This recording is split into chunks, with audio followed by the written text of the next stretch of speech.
Hi, welcome to week 3 of our outdoor video classroom. This week we are talking about burdock, dandelion, and yellow dock. And I know this isn't in my yard, but if you go to a natural area this time of year, you will find these burrs, or maybe your dog will find these burrs, and you will be spending hours peeling these burrs off of the dog.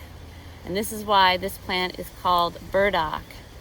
And if we do a close-up of the burr, the end of the burr has a little hook on the end, and that is what hooks in, and it gets tangled up in fur. It can get tangled up in hair, and you can spend 8 hours taking it out of hair or animal hair. And these burrs were the idea in the development of Velcro. So the man who developed Velcro decided to copy Velcro from these burrs because they are so good at sticking. And so good at sticking, they even stick to your skin. And so the hooks have now stuck into my skin, so they can basically stick anywhere. And it's a great joke when you're going for a walk just to throw them at someone and stick them into their clothing. And you can have a burdock fight. It's a really great joke. Don't stick it into someone else's hair. That's a very bad joke. So these sticky burrs, it's even sticking just all over the skin, are a sign at this time of year, in the first week of September. They come out starting in August.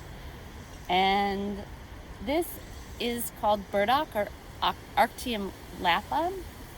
And there's other species, Arctium minus and other species in the United States. This is not a native here, as far as I know, in the United States.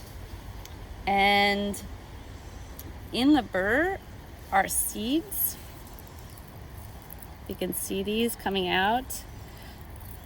The seeds and root are what are used in medicine. More commonly now, the root is used in medicine. And taking out these seeds and shaking them out, if you ever harvest a whole bunch of burrs to get the seeds out, you will want to be completely covered in a Tyvek suit, because all of these little burrs and hairs will go into your skin, and the only way to get them out is to duct tape off the burrs from your skin. And many herbalists have found this from negative experiences. So taking out the seeds is rather complicated. Although my bird at home will eat the seeds too, but they are used for medicine. We'll talk about that a little later. I'm going to save some of these seeds for my bird and then try to get all these hairs out of my skin. In fall, when the weather starts changing, we start thinking about collecting roots. Now, the roots of burdock can be either collected in the spring or in fall. And burdock is a biennial. That means that in the spring, that the seeds, they germinate the first year, they make a small plant that grows through one whole summer, and then it overwinters to next year put up a stalk, and then the root dies down. And so in the fall, you do not want to be harvesting this root, because this root is dying back. And so what we're looking for in the fall is the baby plants, or what we call the first years, the 1-year-old plants. And these are on the ground, and these will next summer put up more leaves. And burdock has taken over many of the natural areas because it has a really good germination rate and puts out tons of seed. Now, burdock, dandelion, and yellow dock, what they have in common is that they're everywhere, and you can find them everywhere. And you're never going to have to worry about over harvesting or someone being upset that you're digging up burdock. And the other neat thing about them is they really can help cleanse the body. And burdock is used for a variety of things. Some of my favorites are for skin conditions. You use burdock internally for psoriasis and eczema and other irritated skin conditions. Maybe the skin condition I just got from having all these hairs from the seeds. And the root is what's most commonly used. And let me dig one up. So burdoc's root is called a tap root, and it is a very, very deep root. And this isn't today, but I would say you want to never try to harvest the roots unless if the soil is dry, because the roots are so deep, and if you have to try and get them out of the ground. My favorite is actually right after a rain, and actually my favorite is to do it in clay soil after a rain, and they just pop out in their complete form. But there are some tricks. Many do not get the whole root when they dig it out, which is a waste, but what can you do? And I like to try and pop it out. If it doesn't come up, and then you get burrs all over in your hair while you're doing it, which is why I'm trying to stick to the edge here.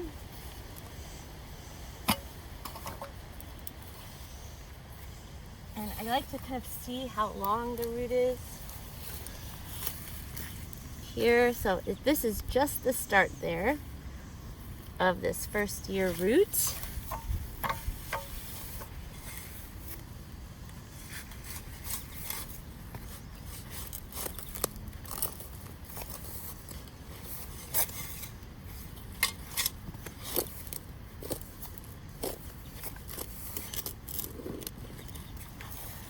And I keep going down and down and down and figuring out how far I need to go to get this very long taproot out. Taproots are an important part of the ecosystem because they tap up nutrients from deep in the ground and bring them up. And so when the leaves die, they put more nutrients on the top of the soil for other plants. Taprooted trees such as oak bring up moisture from deep in the ground and can help with getting clouds to come. So that's a good thing. So taproots are usually very nutritious and have lots of minerals for us. And I thought this video was going to be short, but then we're harvesting burdocks, so we'll just keep digging here. I'll try to be kind to this root and get as much as I can of the root. If I can find a, sometimes I try to check and see if I can pull it. Of course, it's not going to be so nice today because it hasn't rained in a couple days. And it's rather a dry summer. So I just kind of keep a fork is nice too, instead of a shovel.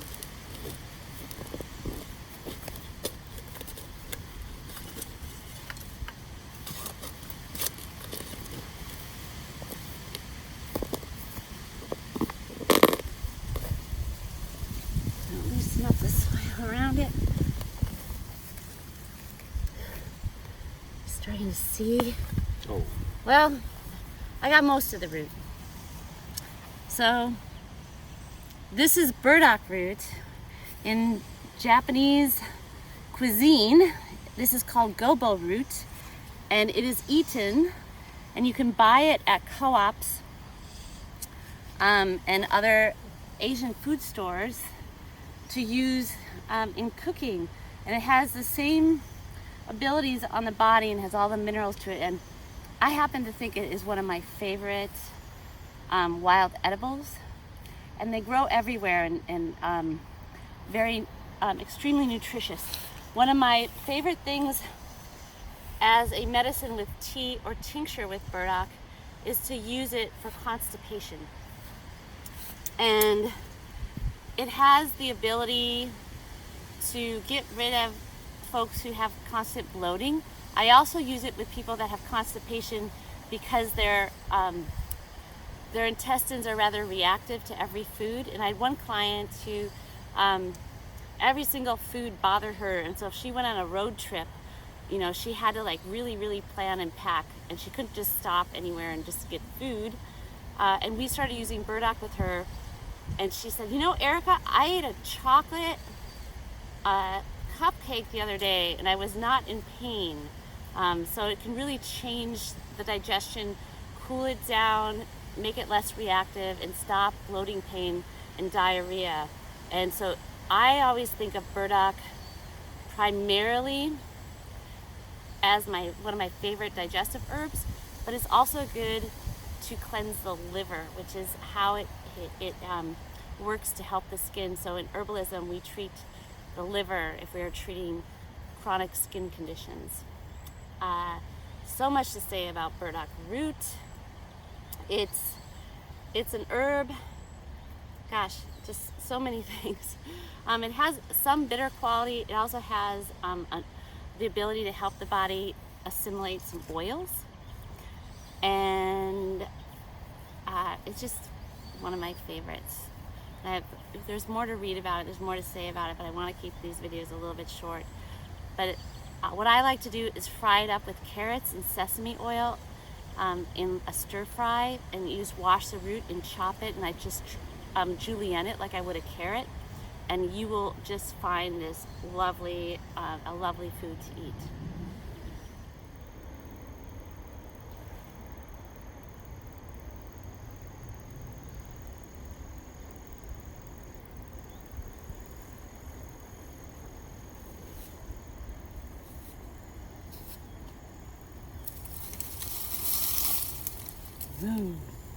Another herb or plant, or for those invasive species, is called yellow dock or curly dock. The Latin is Rumex crispus. These are the dried seed heads, and they will stay up all winter long because no one really eats them. This is in European medicine. The flowers were used, not the dried flowers when they're black, but in July when they're pinkish, they would dry and harvest those, and it would be used for the same issues that we use the root for. In the United States, we primarily use the root of the plant, and you can harvest that in the fall or again in the spring. And you know, so many people think, oh, roots in the fall. So the difference between a spring root and a fall root is that the fall root has more carbohydrates in it because it's storing up food for the winter. So if you're looking for some of these bitter roots, sometimes it's better to harvest them in the spring, but I haven't found too many differences. So I tend to harvest them when I need them, or when I have them available, but they can be harvested spring or fall. And this is yellow dock is a bitter. It's another herb that is fantastic for chronic skin conditions. And like psoriasis and eczema. And I primarily, again, use yellow dock as a digestive aid. And what's tricky is in a lot of the books, it will say that yellow dock is a purgative because it has anthraquinone glycosides in it that cause the lower intestine, when taken internally, it causes peristalsis. Now, it gets complicated, more complicated than that, because yellow dock, yes, can be used for constipation.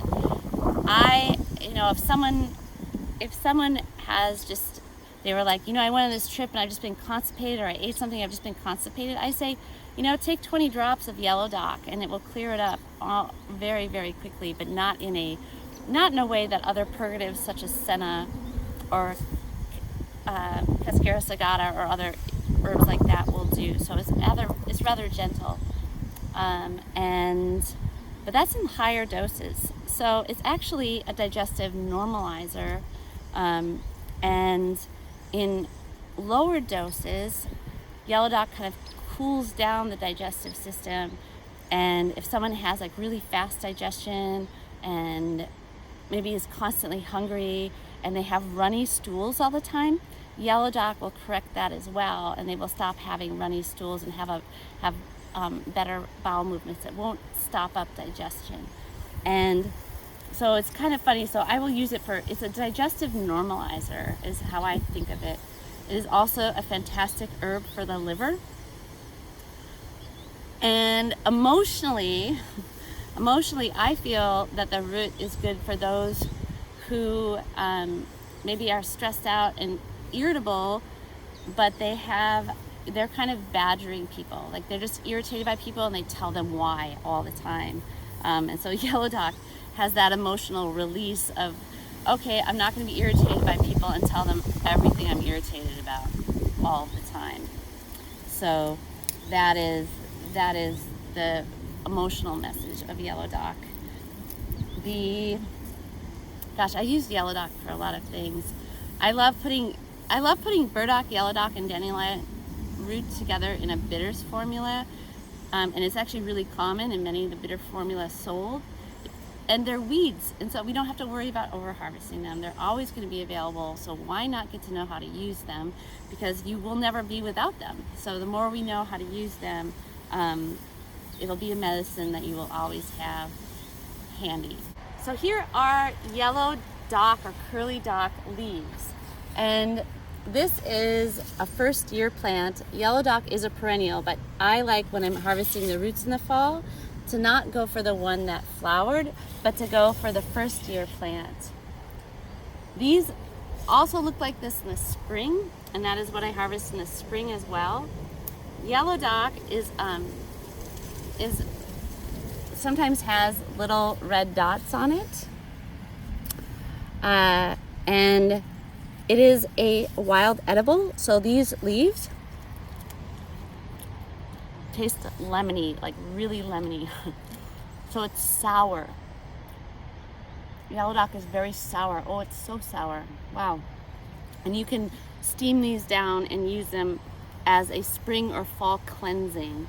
And actually eating a lot of these in a big like steam or saute is going to loosen up your stools just fine. But it's very sour.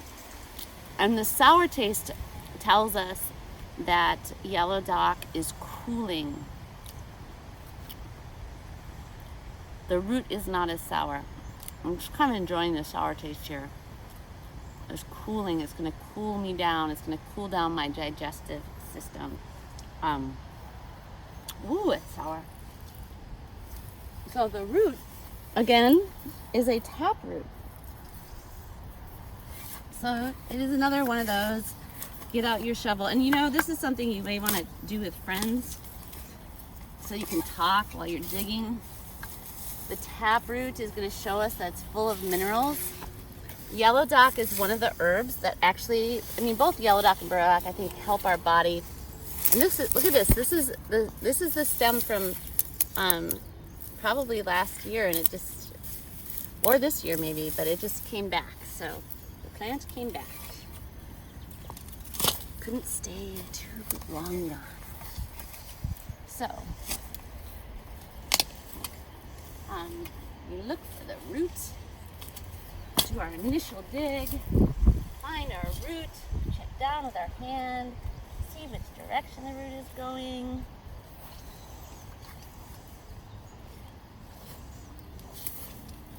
There it is. And Yellow Dock is often not as deep as burdock or as big as burdock, but this one has two roots on it. And you can't really see that while I'm digging, but it has two roots on it. And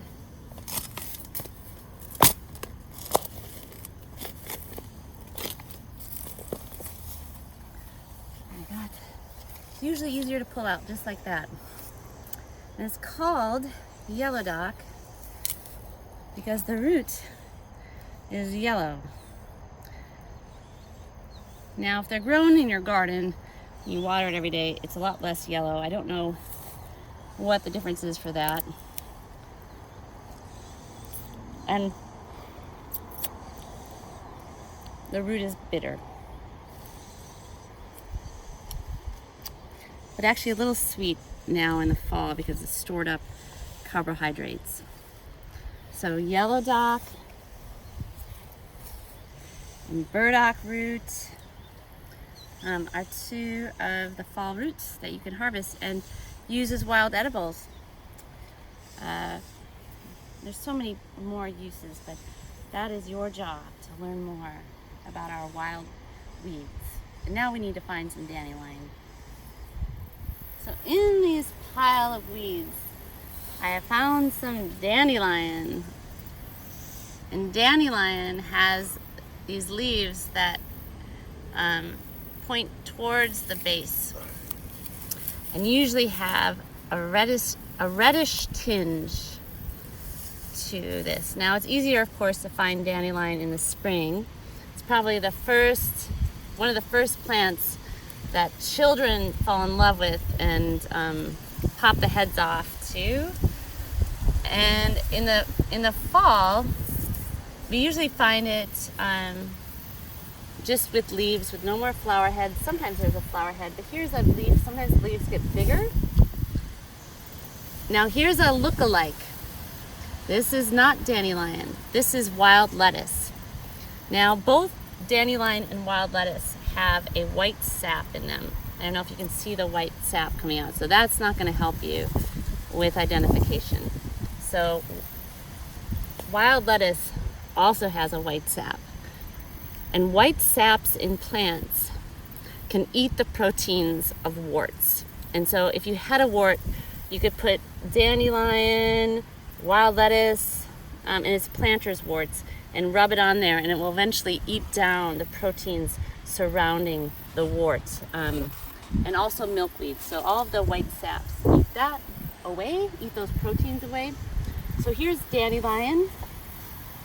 The greens are edible and so bitter. So if you want something bitter, well, you know, if you don't want to buy the dandelion greens in the store, you just wild harvest them. Now, if you're on a long walk away from a bathroom, you do not want to eat a bunch of dandelion leaves because it is a very powerful diuretic and you will have to go pee. This is often why if I want to lecture, I don't hand out a bunch of dandelion leaves because everyone will be in the bathroom. And I use dandelion as a diuretic to force out kidney stones. And I have people put dandelion leaves in a shake with vanilla ice cream because ice cream is cold and it's going to make you pee. And so if you get dandelion to the kidneys really quick, you can actually flush out the kidneys. So the diuretic action, remember that when if you serve dandelion greens at a dinner party, that you want to make sure there's a bathroom available. And the reason why I put dandelion leaves in ice cream for a really strong diuretic action is because it takes the bitter taste away. So if someone can't handle the bitter taste, dandelion, the vanilla ice cream the sugar in that will pair off the bitter taste. So dandelion is a really unique plant. It was brought over on the Mayflower and somehow went over our whole continent. It is now illegal to sell dandelion seeds, but they were sold up until 1930s. There were seed packets sold of dandelion, which could we all guffaw at that now as it has taken over every single available space? Yes, but it was brought over because of what an important cleansing medicine for the liver, which is the root cleanses the liver, the leaves cleanse the kidneys, and the flower of dandelion is a muscle relaxant, so that is also favored too. But this week, even though you can harvest the leaves, this week in our outdoor classroom, we're going to harvest the root. And this is not usually as big of a taproot as the other taproots, although dandelion is another root that is a taproot. And you will know you got dandelion and not wild lettuce because wild lettuce does not have a taproot. So let's look at our different roots. We have burdock. These are kind of all babies. Dandelion has kind of a dark, a light brown. Burdock is usually dark brown, and yellow dock is dark brown. Is kind of a reddish brown, and has a yellow center. Dandelion root has white. So that's That is always fascinating. And it is so ridiculously bitter. That'll be good medicine. That's gonna be fantastic. Can't wait to make it. And you can see the white sap here coming out of the root. So if you brought these home and you forgot your identification, you could probably distinguish them apart because you can see this white sap, and this white sap can also be used for warts, and it's just really storing it up here for the winter time. Thank you, dandelion. And you don't have to feel bad about harvesting dandelions. But wow, does that taste medicinal? So dandelion root is, again, one of my favorite plants as far as roots go. And I have to, like, my eyes are watering from how bitter that was. Well, still won't. Okay, do this at home. It's safe for you, don't worry about it. And so dandelion is used for the liver. It's a liver cleanser. It increases blood flow in the liver so that the liver can heal itself. When there's ever pain in the liver, it can be used. It's also all the other things associated with the liver. It can be good in a formula for the skin. And it releases tension in the body, and if someone has really tight tendons all the time, it can help soften those because that is part of the things that work on the liver. And emotionally, dandelion is used for those who are kind of holding in anger, are a bit irritable, but kind of holding in anger. And one of my favorite examples of that would be maybe if you have a teenager and they don't want to talk to you, and they sit in a car and they look out the window and they're just kind of holding on, and they're just like, no, I'm not going to talk. Like, how are you? How was your day? And they don't want to talk about things. This could actually relax and help someone actually become more verbal about how they're feeling. And it's a wonderful cleanse. And I use it for PMS, for females, because it helps cleanse the liver of hormones, and basically I feel like it is one of the best. The root is one of the best liver normalizers. I really can't say enough about dandelion root, and within that it can then normalize digestion. And I just think that everyone should be taking dandelion. It is very mellow. It's not going to be any type of purging action. All you're going to notice is that the liver is detoxifying the body better. And this is one of the unique things about herbal medicine, is it's not always about treating someone when they're sick. It's a lot of the herbs that we have and these weeds like burdock, yellow dock, and dandelion are more about keeping people well and balanced and healthy, which makes our body more resilient to the chemicals and the environment that we live in and the illnesses. And the more we can do to just every once in a while maybe eat some dandelion greens or take a dandelion tea, which a lot of people like it better roasted, to kind of cleanse our bodies, so that, they have the ability to cleanse out the toxins and the hormones and the foodstuffs and all those things that we are inundated with daily. So that is dandelion root, and very easy to find. And get it now, because you're going to want this come the winter time. It's going to be something healthy to have on hand.